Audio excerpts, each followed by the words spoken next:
Hello guys, what is going on? I'm Nazda and welcome back to another video. I would quickly like to direct your attention down to the description below if you want to go to any specific comic review for this week, then go to the timestamp in the description in order to do so. I feel like a bunch of people don't really get that sort of concept and so they don't really understand these videos. But yeah, if you want to go to a specific review for a comic this week, then make sure to go to the description below. The description is going to be pretty sparse this week. There was only actually 2 comics I really wanted to read and one that I sort of did, so that's why it's 3 in total. Because there's never been a weekly comic review episode where there's been like less than like 7 or 6 comics. So yeah, it's kind of weird that this only has 3. But anyway, what we got today is we got Edge of Spider-Geddon, issue 2, Star Wars, Lando, Double or Nothing, issue 4. That's issue 4 of 5, so that's getting really close to the end now. We got another month until issue 5. It's been monthly. It's been like a long run. It feels way too long for a 5-part series. And also Web of Venom Venom. That was the issue, which I wasn't too bothered about reading. I was gonna wait a bit and see if it was good, then maybe jump on it. I wasn't really too excited, but that's also going to be something I'm going to be reviewing. So yeah, firstly we got Edge of Spider-Geddon issue 2. So this series, this short 5-part series, just seems to be about all these wacky different versions of Peter Parker or Spider-Man or whatever, all coming together for one big thing. And they're all usually quite quirky characters, and they're definitely very different to what we used to when it comes to Peter Parker and stuff like that. So that side of things is really, really interesting, and also just genuinely just seeing these different universes and how the like have superheroes and stuff like that. It's kind of really cool, especially considering what we've learned recently in the Avengers run in terms of like why this Earth in particular in this universe is specifically catered and more leans towards having superheroes or the ability to have these superpowered humans or different humans and stuff like that. And so to have maybe different Earths in which that didn't happen, like how and why are they most how they are superpowered? Otherwise, why would the story go to that? Obviously, you can imagine like a bunch of Earths where there's no superhuman people, and maybe even Earths where there's no people. But like, why would the story go there? So it's it's like imagine like a god being like, which Earths are good? That is pretty good. Let's go there and take a look what's happening. That's all I like to think. Um, of how multiverse stories seem to go. Only pick the universes which are interesting, and this one definitely is. I think Penny and also Addie are like really interesting characters, really cool takes on what like high school like girls would be on the characters. And also these sort of like mecha Spider-Man and Venoms as well. That's kind of interesting. I got really, really confused. If I can actually just get to it now, because I've got it up on my screen.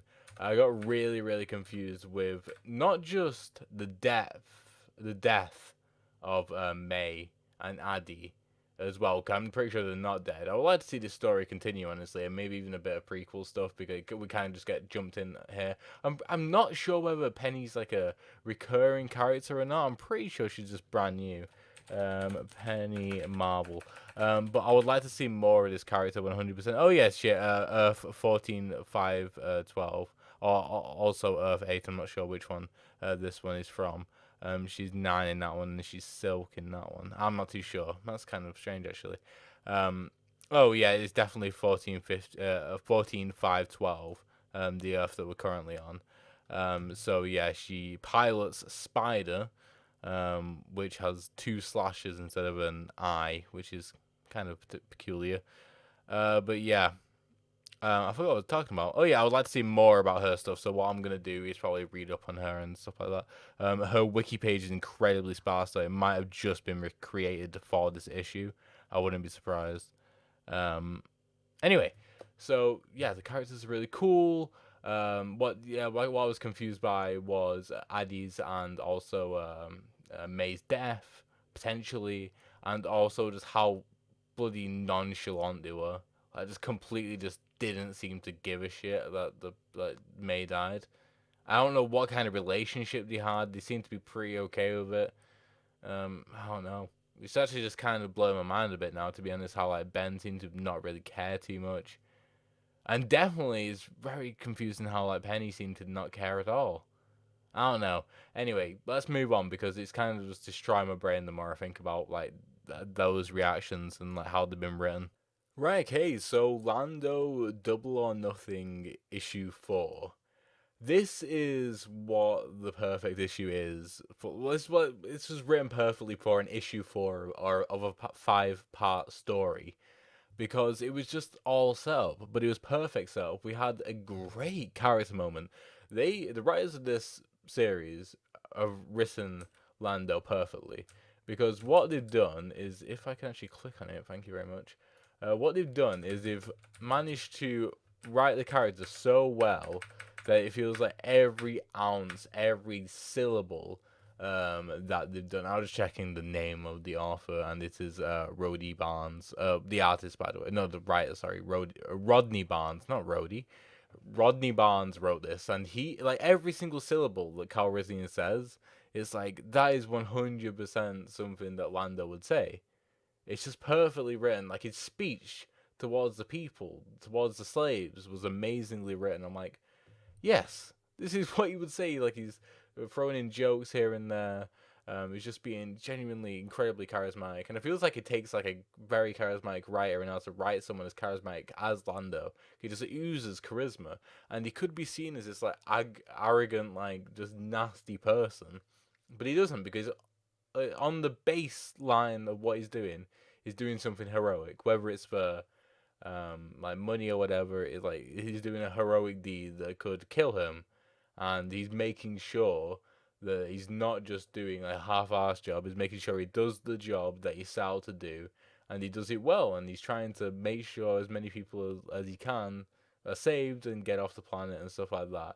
Even if he is at the end of the day looking for the reward, but you know, he's like this heroic character, even though he does have this like he's just very much like Han Solo, with his like he is a hero, but you know his past as well as like his personality does lead him to like do criminal stuff and stuff like that, just because they want to have fun, the outlaws, but their heart is in the right place, and this character's perfectly written.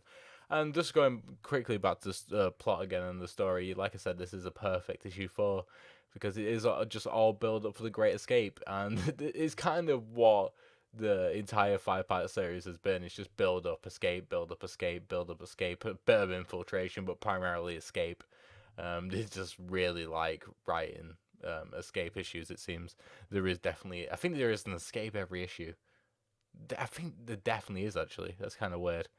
Anyway, great issue. I'm just love the Lando series. It's my first Star Wars series that I've read. I have read other Star Wars books, but primarily Lando Double or Nothing is the first series that I've read weekly. Well, not weekly. This is monthly. Anyway, let's get on to the final issue of the video. And we have got to the final episode. We got to the final comic, sorry, of the day. I am very tired. It is 2 in the morning. Web of Venom, Venom. It's weirdly capitalized and spelled. I don't know. Venom. I don't know. Issue 1. Anyway, so this is part of like a thing that's going on with like Donny Cates' moment where he's doing this like Web of Venom stuff, where he's got like Web of Venom, Venom, and he's got Web of Venom, Carnage Born coming out soon and stuff like that as well. So it's just like this sort of this own mini Venom verse that's happening right now, which is really interesting because he's made Venom such a really cool character and stuff like that. And Donny Cates is just incredible. So just let him do whatever he wants right now. I say this like every single episode of comic reviews. I do mention Donny Cates at some point because he is my favorite. He was my favorite writer before he got Venom, before he got Thanos or anything like that. Because I really loved his Doctor Strange run, and I do feel like that final issue of Doctor Strange is one of the best issue of comics I have read in a long time, probably ever. Almost is really good. I'm not including trades and stuff like that because we got Infinity Gauntlet, we got Civil War and stuff like that, which is kind of insane. stories, so probably some better issues in there. But you don't really read them as issues when it comes to trades. Anyway, um, love Donny Cates, and this issue is just really um, covering the story that we got to see or we heard about sort of in the latest Venom issue. My God, I need to make sure I'm clicked on this comic, in which we just get to see what happened with the story. Um, with Strickland, sorry, I was trying to think of his name then. I managed to read it. Strickland appeared recently. It was the last issue, I'm pretty sure, in Venom, and he talks about how we got symbiote in Vietnam and stuff like that. And so it was timed nicely with the release of the issues in order for this to be fresh in people's minds and not to be completely irrelevant. Because Strickland isn't an insanely important character. He isn't like when you think of Venom, you don't think of Strickland. You think of like Eddie and Peter and stuff like that. So, for him to be a minor character but to be mentioned and brought to the forefront of the story and then to get his own series very, very quickly after, I think was very well timed and very well done. And I'm excited to see more. The only thing I don't like is the sort of static, old style, like crinkly of the pages, like the effect that's put on. I really don't like that. Like there's been a few of specifically Vietnam settings in Marvel comics, which I really not like, as they all have this style. It's just put me off it. So I wish that wasn't a thing, but I do understand the aesthetic and stuff like that. So yeah. Anyway, I'm pretty sure that's it for this video, and definitely this this issue, sorry, of Web of Venom Vietnam issue 1. Quickly, I would like to draw your attention back to the description again. And the top 2 links, my Patreon. It is my Patreon for my authoring duties. I'm doing a book that's currently called Old World, or Project Old World. And on the Patreon, I release chapters every single month to people who give a Patreon donation of $1 or more a month. So if you want to do that and you want to read the chapters, and just support me in general, or if you just want to support the channel, then that's the best place to do it.